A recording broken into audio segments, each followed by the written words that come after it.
Die prinses en die ertjie. Kom ons lees hierdie storie saam. Lang gelede was daar 'n prins wat graag wou trou.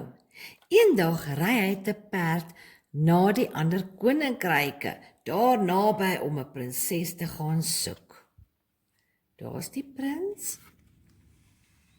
En hier is die koning en die koningin, sy ma en pa.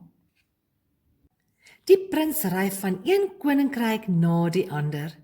In die eerste koninkryk is die prinses te ydel. In die tweede koninkryk is die prinses te jonk. In die derde koninkryk is die prinses te gemeen. Wanneer sal ek tog die regte prinses ontmoet? Sug die prins toe hy wegry. Moedeloos keer die prins uiteindelik terug huis toe. Daar lank loop hy rusteloos in die kasteel rond en wonder of hy ooit 'n vrou sal kry. Een stormagtige aand hoor die koning 'n dowwe klop aan die kasteel se deur. Hy wonder wie in so 'n storm buite is.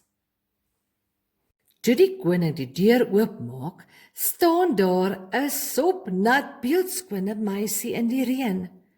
"Liewe land, wat soek jy in die gegietende reën?" vra die koning.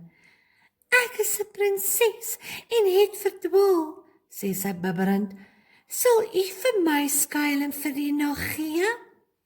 "Natuurlik," sê die koning vriendelik.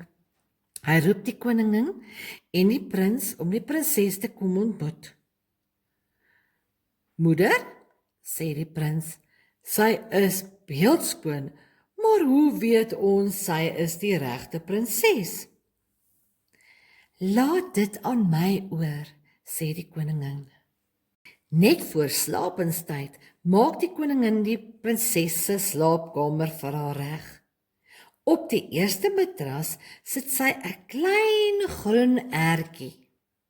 Toe beveel die koningin haar dienskneg om nog 20 matrasse en 20 donskomberse op die bed te sit. Die dienskneg sit die matrasse en donskomberse een vir een op die bed. Later moet hy 'n leer gebruik om bo uit te kom. Uiteindelik is die dienskneg klaar.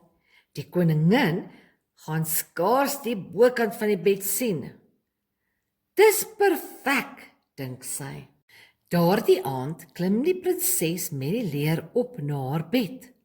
"Goeiedag," roep sy af na die koningin. "Lekker slaap," roep die koningin op na die prinses.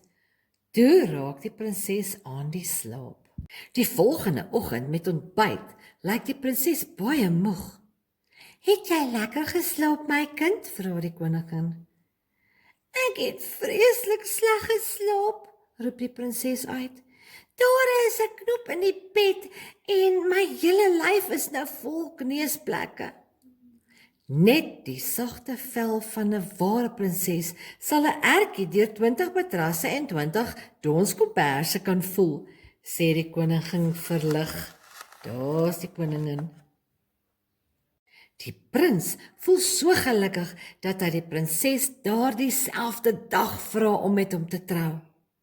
Hulle trou buite in die heerlike sonskyn. Ter ere van die prinses sit die koning en die koningin die ertjie in 'n glaskis sodat almal dit kan sien.